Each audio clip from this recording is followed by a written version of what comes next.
We needed a personal expression that was uniquely ours. Latin music proper did not do that.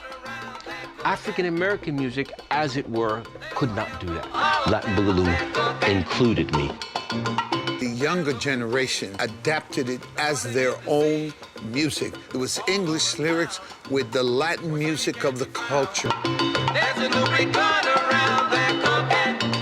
That was a clip from the new documentary, We Like It Like That, which tells the story of Latin Boogaloo, a unique musical mix of R&B and Afro-Cuban rhythms that sprung from the streets of New York City in the 60s.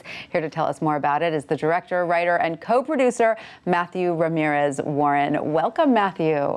Thank you. So good to have you here. So what got you interested in this unique period of Latin music?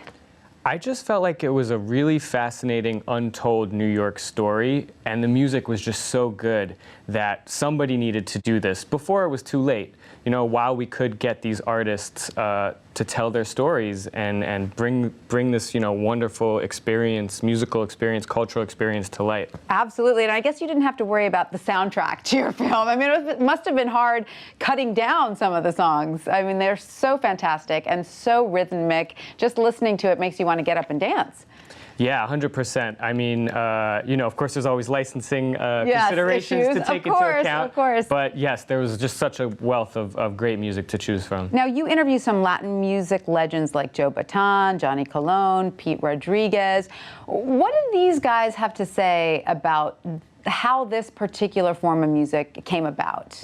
Well, it was an expression of these young Latinos in New York City during the mid-late 60s that really represented them, that reflected their experiences growing up here in New York City, being exposed to Latin music from their families, you know, culturally, but also listening to Motown, doo-wop, soul music on the radio, which was the popular music at the time, and living side by side with their African-American neighbors. So was this the first, then, uniquely American fusion of a Latin sound with American sounds? I mean, there had been jazz that had influenced the mambo era prior, but this was really the first time where I would say American pop music, pop music in the sense as it's youth-oriented, was mixed with Latin music. So it was the first Latin music that was really meant to appeal to the real younger audience, you know, teenagers.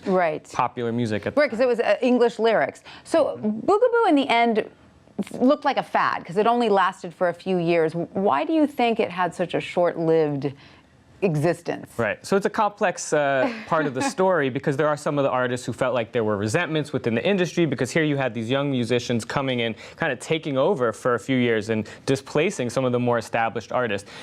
But also, you know, like with other fads, time passes and things change. I think what the Latin Boogaloo did was help allow these young Latinos to embrace Latin music so that then their ears were ready for salsa. By the time the 70s comes around, salsa explodes out of New York City. And what we sort of say with the film is without Boogaloo, that audience may not have been there. And what else was it about the Boogaloo music scene that intrigued you? I mean, it wasn't just about the music. There was an element of social activism there as well.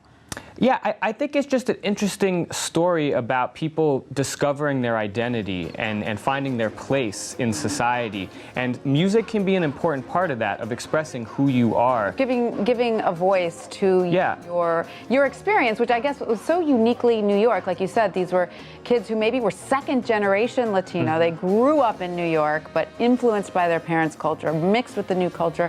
Such a New York story in so many ways. Yeah. No, definitely. And Mathew Ramirez Warren, I have to ask you, growing up in New York, are you also a New York mix like me? I am. Yeah, my mother is from Colombia originally, and my dad, I always say, is a Jew from the Bronx. There you go. So it's a New York story, just like the Boogaloo. There you go. And were you exposed to this music through your mom at all? Or? So I was actually, you know, I was exposed to Latin music growing up, but the reason when I discovered the Boogaloo and all the amazing Latin music that had come out of New York, it fascinated me because I had previously kind of associated Latin music with something foreign, something not from the US. And to realize, wow, this rich history happened right here where I'm from, that drew me in. Right on the streets of the Bronx and El Barrio, right? Yes. Mathew Ramirez Warren, thank you so much, and congratulations on your film. Appreciate it.